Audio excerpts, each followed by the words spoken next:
Hello and welcome to Season 2 of Odds and Ends.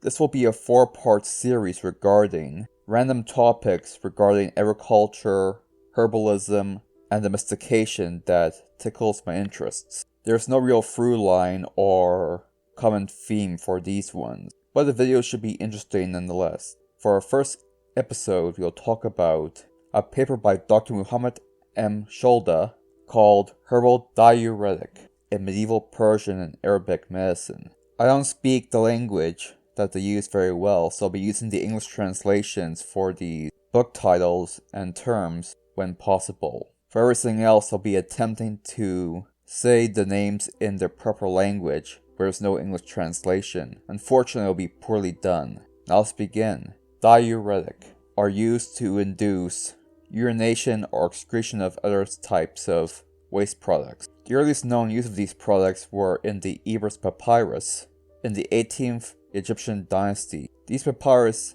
documents showcase methods of inducing urination results, and they often involve mixing plants, minerals, beer, and honey together. But most of the information being referenced will come from medieval references from the 8th to 11th century AD. The first one is called Al-Kashash by the author Ibn Masawa. Another text on ancient medicine would be The Paradise of Wisdom by Ibn Rabban al-Tabari from the 9th century. And then there's two books from the 9th and 10th centuries called the Book of Medicine for Mansur and the Comprehensive Book on Medicine, both written by Abu Bakr Muhammad ibn Zachariah al-Razi. Then there's a Learner's Guide to Medicine, written in the 10th century by Abu Bakr al-Akwani. The book on the Foundations of Pharmacology by Abu Mansur Mukafet ibn al-Havari, both written in the 10th century.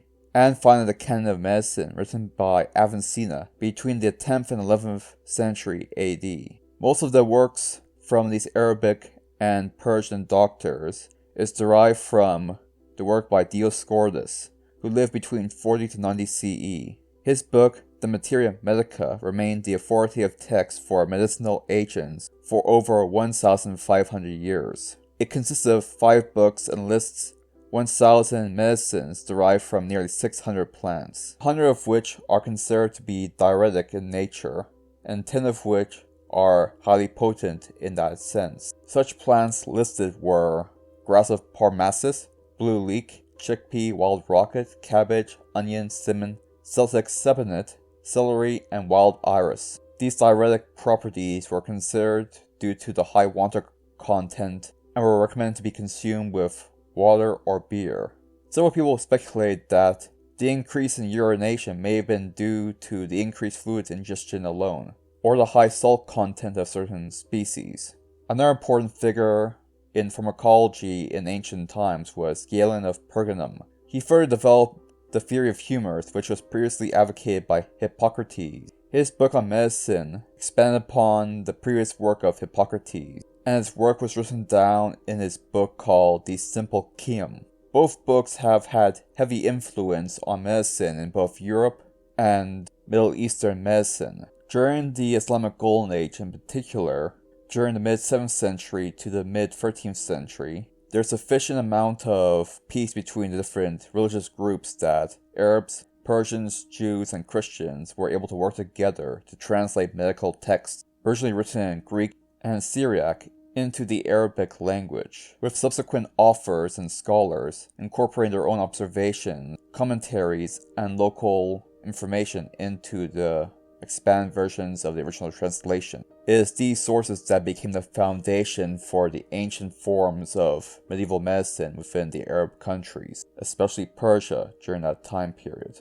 During this time, various pharmacists and physicians further developed the art of growing, cultivating, and administering medicinal plants in different forms. Various institutions regarding the cultivation of rare plants, as well as the import of different seeds from different parts of the world, such as China and Europe, were also done to further improve their current understanding of medicine. The first prominent physician within Persian medicine was the physician Abu Bakr al-Razi, also known as Razes. He authored what is known as Liber Contens in Europe, which became the standard medical reference book used throughout most of the Renaissance era. He lived between 895 to 925 CE. Another prominent individual was Avicenna, who authored the Canon of Medicine, which became the primary influence of the practice of medicine in both Europe and India well into the 17th century. The various other writers previously mentioned were also major figures in creating the medicine during the golden era of Islam. Medieval physicians adopted the humour system of medicine espoused by Hippocrates and Galen. A great deal of the medicine within the medieval era, however, was based around causing as much urine as possible in order to treat kidney diseases. Although later on, many of these plants were found to have other aspects and positive effects on other organs in the human body. Some of the common species, such as valerian, which includes both Valeria officinalis and Valeria celtea, known by the Persian or Arabic name Sonbal al-Tib, was used to treat dysuria, jaundice, gastritis, and kidney disease. Cinnamon was used to treat cough, mucus, discharges, dropsy, abortion, and menstrual dysfunction. The common asparagus was used to treat dysuria, jaundice, kidney disease, and toothache. Nasturtium was used to treat freckles and sunburn. Crocus was used to treat venereal diseases, and Niceropellis, a disease I do not know the name of in the common language. The common quince was used to treat scabies, dandruff, and shingles. Daucus was used to treat dropsy, pleurisy, envenomation, and dysuria. Cassia was used to treat freckles, menstrual dysfunction, and inflammation. Pimpronella Nicium was used to treat dropsy, envenomation, bloating, headache, and several others. Rubia tinctorum auronis was used to treat jaundice, scateria, paralysis, abortion, menstrual dysfunction, and several other ailments. Erisum was used to treat menstrual dysfunction, dropsy, and postpartum mastitis in cattle. Inula helenum, also known as Razan, was used to treat coughs, asthma, convulsions, bloating, scateria, and urinary retention. The various doctors described during the Islamic Golden Age. By the way, I'm not saying this as a term for the actual nature of that Islamic empire. This is the official term. I've got no clue what life was like during that time.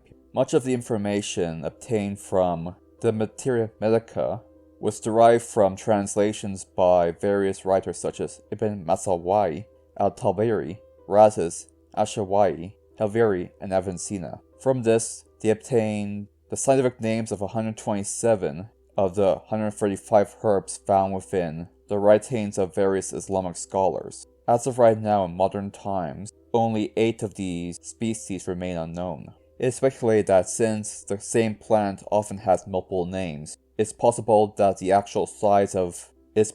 several of the species mentioned are actually just one species with many names, and that the list is kind of padded out. The most commonly referenced plants within medieval Persia and Arab countries were hazelwort, chickpea, saffron, watermelon, sweet flag, madder, germander, and wild carrot. These were the most often referenced plants used to make diuretics, and there's a great deal of overlap with Dioscorides' work as well. And that about covers everything. Thank you for watching.